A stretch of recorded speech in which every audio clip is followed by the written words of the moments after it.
Hi everyone, welcome back to another demo. I'm Siena with Oriana, and today we're going to be talking about how to store food properly. And this is kind of extra relevant now because instead of shopping every day or every other day, how a lot of us used to, we're having to make bigger trips less often. And a major waste, almost all of the food waste we produce is produce. So this is going to be talking about how to make your produce last as long as possible, and how to put things in the right place so they are with their friends and not their enemies. So yeah, we'll get right into it. The way I've kind of set it up here is we have our pantry, our fruit bowl on the countertop, and then our freezer. So I'll start over here with the pantry. And the main thing here is that the enemy we're trying to avoid is light primarily, and also moisture. So in your pantry should be your root vegetables, onion, garlic. Carrots are kind of a weird one. I'll talk about those in a second. But the main purpose of the pantry is to simulate underground. We're trying to recreate the environment that these foods naturally grow in and would be naturally preserved in. So sweet potatoes, onions, all of these things that grow underground, it's best that they feel like they're still underground. If they are seeing sunlight, they'll start to reproduce, and that's when you'll get the eyes on the potatoes. And I've got here this carrot that's starting to sprout also. So this is what you're trying to avoid. And when that does happen, like say you eventually have an onion that has started sprouting, as soon as you see this happening to onion or garlic, your potatoes, get that one out of the bunch. So when produce starts to germinate, it emits a gas. And this gas invites all of the fruit or vegetables around it to also ripen quicker.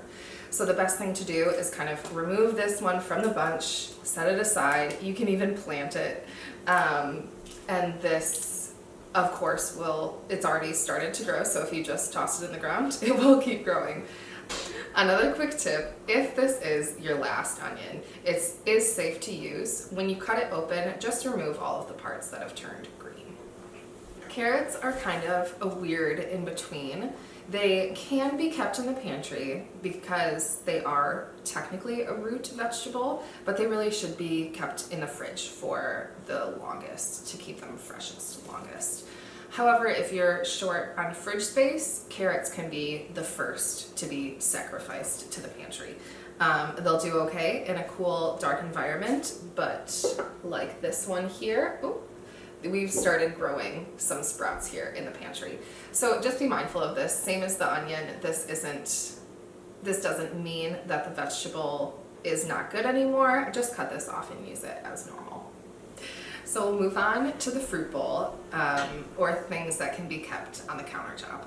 And so these are things that are okay to be in the light, and they're okay at room temperature. So these are fruits that need still to be ripened. So bananas, avocados, apples that you want to ripen on the counter. And then once they've reached your preference of ripeness, then put them in the fridge. Bananas are a little bit of an exception. They are okay in the fridge, but just be mindful that the peels will completely oxidize and turn brown. Most of the time, the bananas inside are still okay. But that's just something to be mindful of.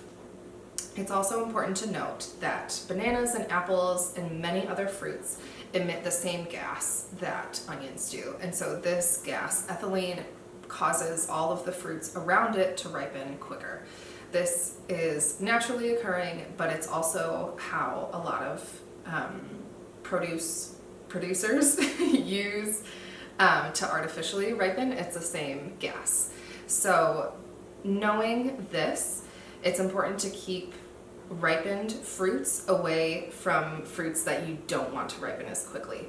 So it might be a good idea to take your bananas once they've reached ripe and set them aside away from the other fruits. And this will kind of prevent everything in the fruit bowl from rotting very quickly.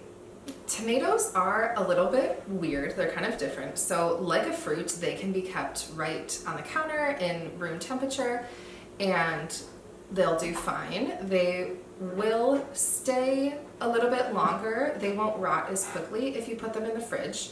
However, putting tomatoes in the fridge does significantly change the taste.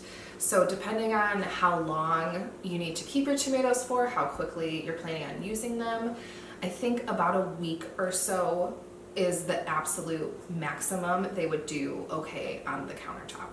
So if you're planning on keeping them for more than a few days, I would toss your tomatoes in the fridge.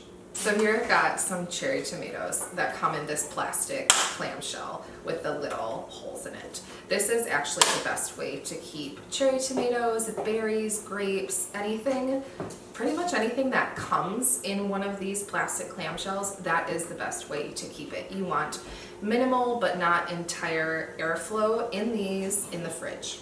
If you are low waste, zero waste, it's great to keep one of these on hand or something similar, comparable, and that way you can use it when you're buying things in bulk or when you're buying things, pick it yourself if you're a gardener, farmer. It's good to have a few of these on hand for not only portioning things out but also keeping them fresh longer. Also in the fridge is all of your herbs. So I have a bunch of cilantro here, which is in the kind of soft leaf category. So cilantro, basil, anything, parsley that has soft and flexible leaves, you're gonna wanna keep in a plastic bag. And so I'm just gonna use the bag that it came in. And so you can keep them in here and trap a little bit of air in the bag. It's important that there is room for air in here because we're going to be adding a paper towel.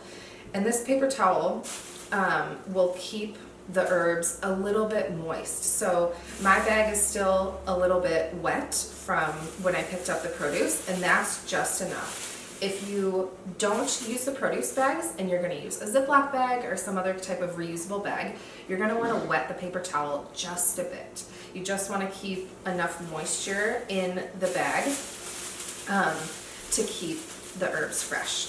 And so it's important to trap a little bit of air in the bag and then close it off and tie it.